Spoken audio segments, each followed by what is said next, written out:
Well, welcome to everybody, but maybe in a particular way tonight to our first responders, our people who have just serve the community in so many ways. Our police and fire and all healthcare,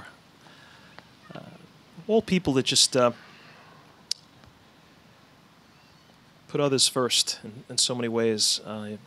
This is something that we should always do, express gratitude, especially these days, particularly these days, maybe louder than ever and more often than ever. So thanks to all who serve in uniform, everybody who's here tonight.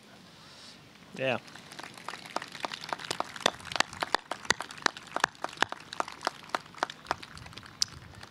So I saw Jimmy Buffett the other night at Jones Beach.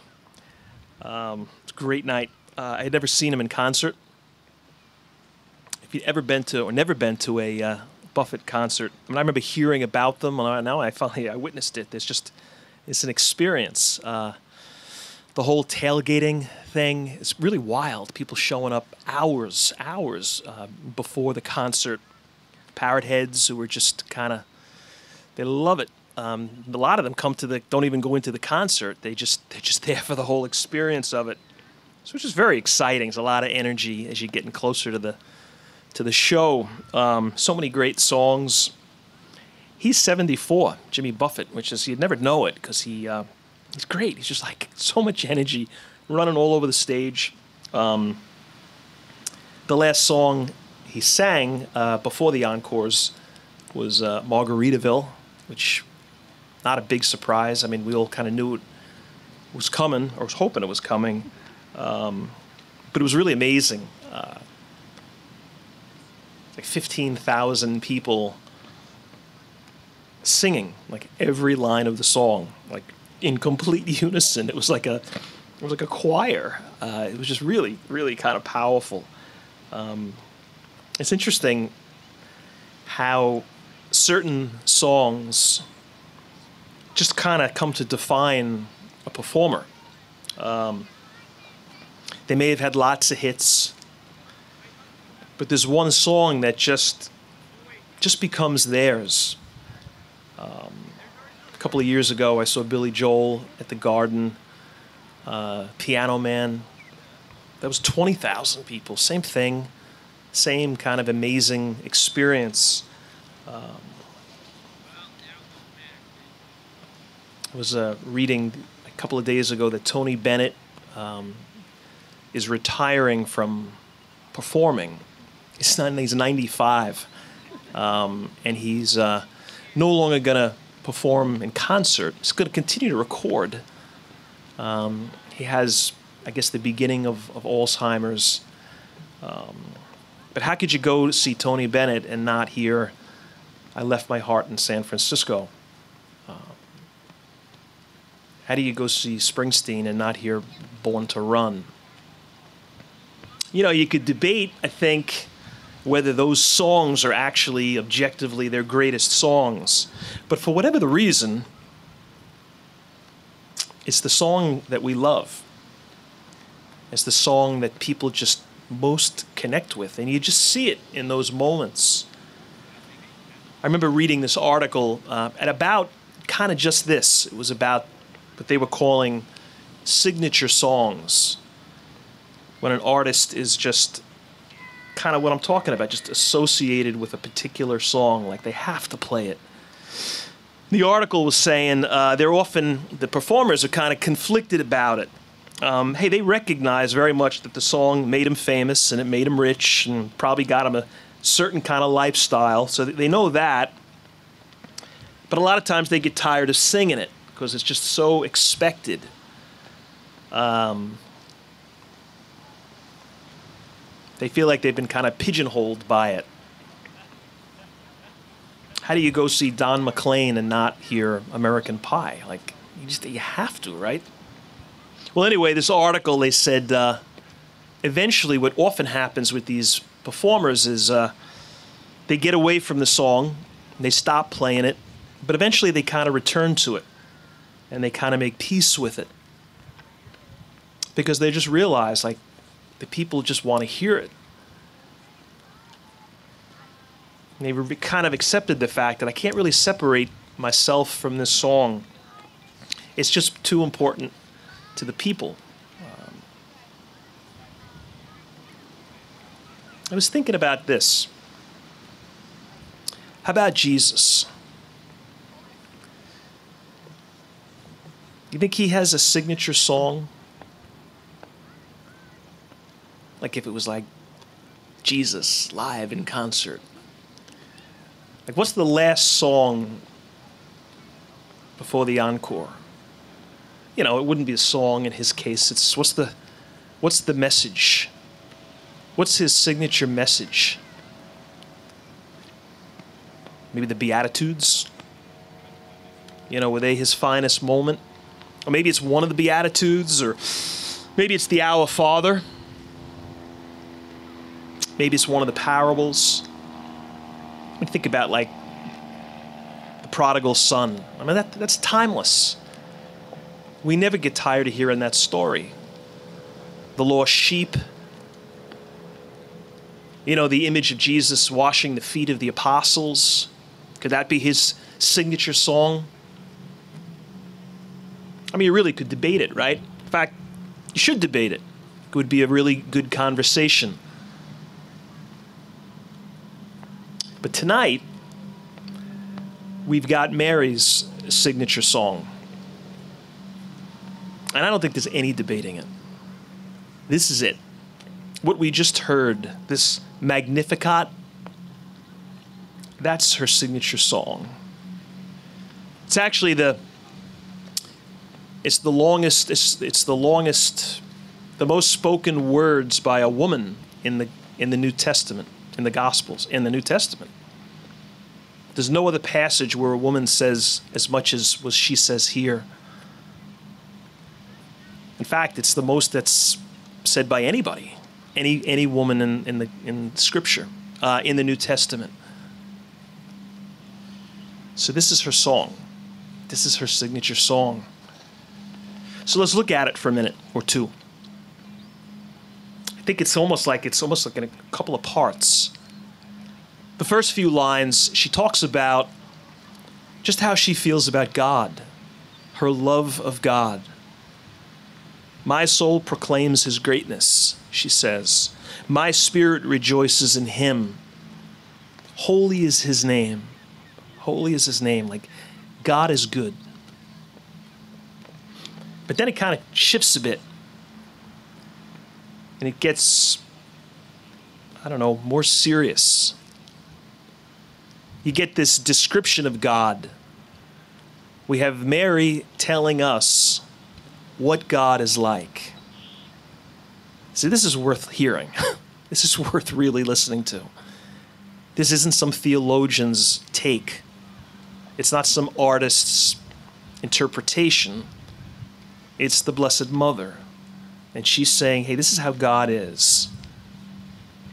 She says, he'll scatter those who are proud, and he'll topple rulers from their thrones. She says that this God performs mighty deeds with his arm, like he's strong and he's got power. And he'll lift up the lowly and the humble and the weak. And he'll feed them. And he'll fill them with good things. It's all about a God of justice and hope. It's about a God who does not tolerate bullies and tyrants. And it's about a God who rescues the weak and the wounded and the vulnerable. You know, this prayer, this Magnificat, this song, over the years has actually been banned, prohibited in certain countries at certain times. People were told you can't speak it, you can't pray it, you can't sing it, in public anyway, because people were threatened by it. The people in power, corrupt governments, bullies, because they knew if they really take these words to heart, They're not going to put up with this. They're not going to accept the oppression. So in India, Guatemala for a while, Argentina for a period of time, it was like, no, you can't even speak these words. That's how threatened these thugs were.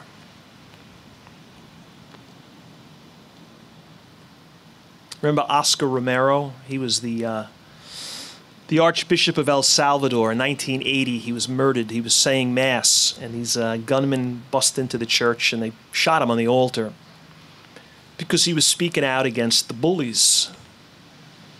And he was trying to represent and defend the lowly and the weak. Now he's a saint.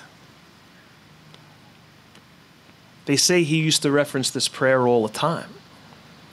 Every chance he had, he'd express it to the people, because he knew if they hear this, they're not going to give up. The lowly will find hope, and they'll stand up to the tyrants. There's a German Protestant theologian, Dietrich Bonhoeffer. He lived back in the 1930s and 40s. He publicly resisted the Nazi regime. Ultimately, they arrested him and killed him. They hanged him in a concentration camp. He loved this prayer. This prayer sort of inspired him to speak out and to be fearless. This is how he described it. He called this Magnificat, this signature song, the most passionate, the wildest, one might even say the most revolutionary hymn ever sung.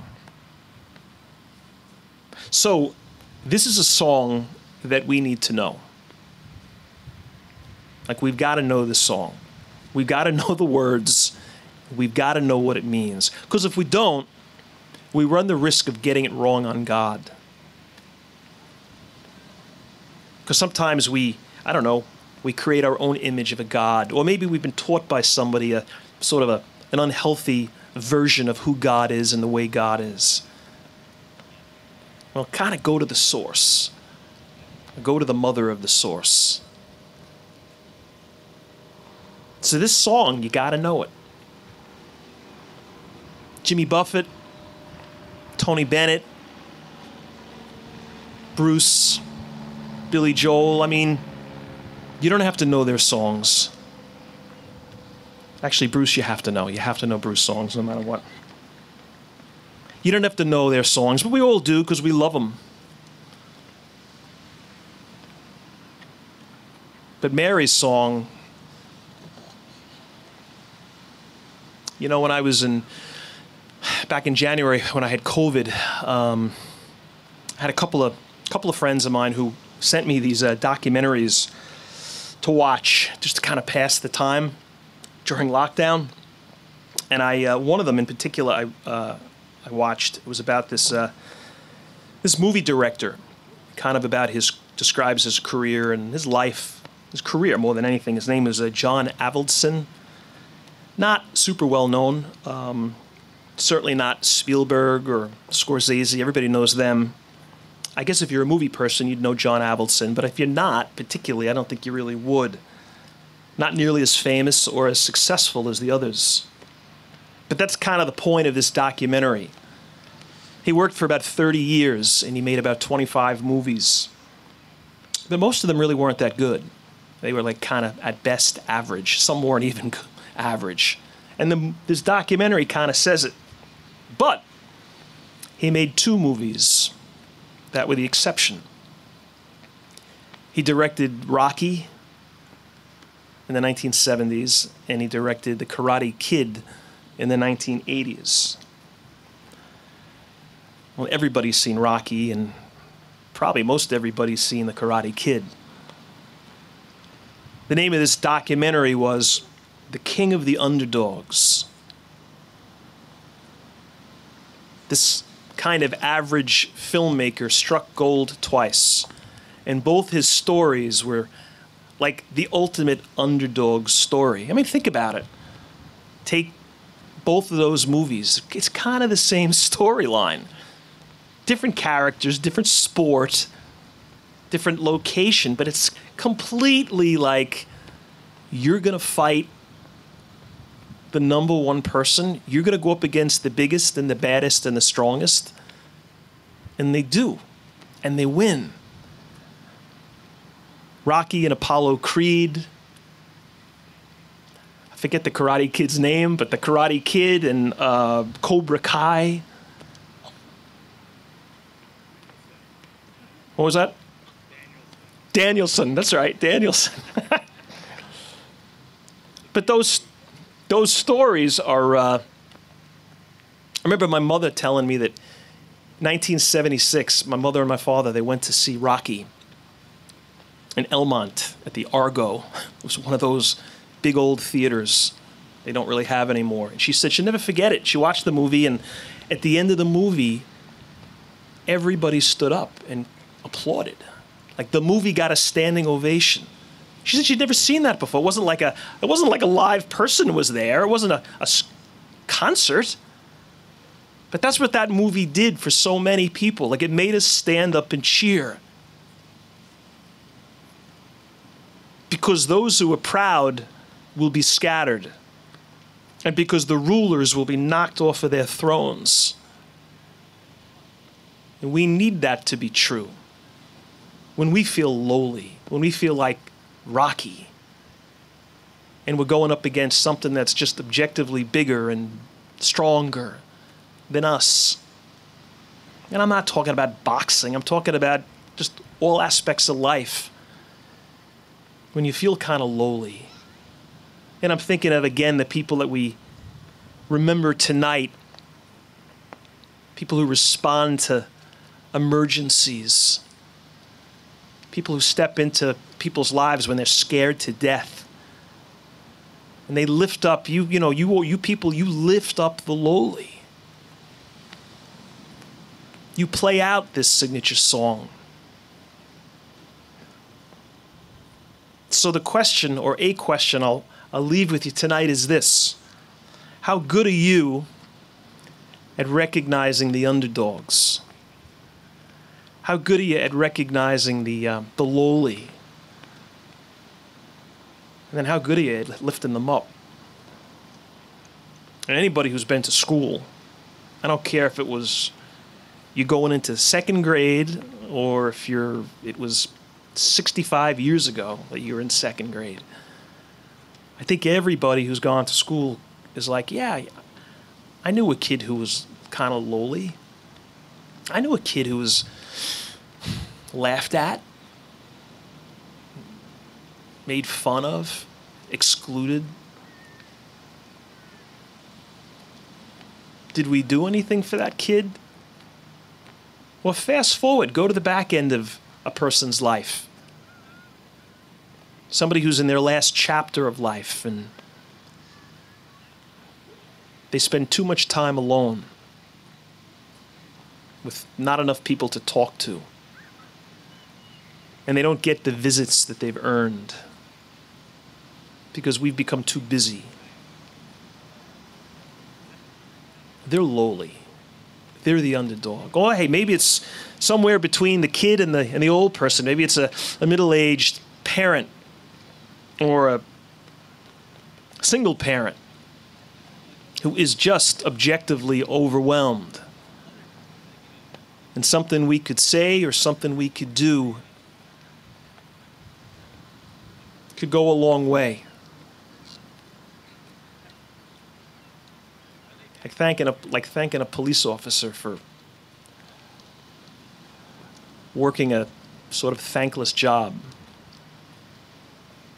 Expressing gratitude to a cop when they seem to get dumped on all the time, certainly in the press. Thanking a nurse for the last 2 years. Just expressing gratitude.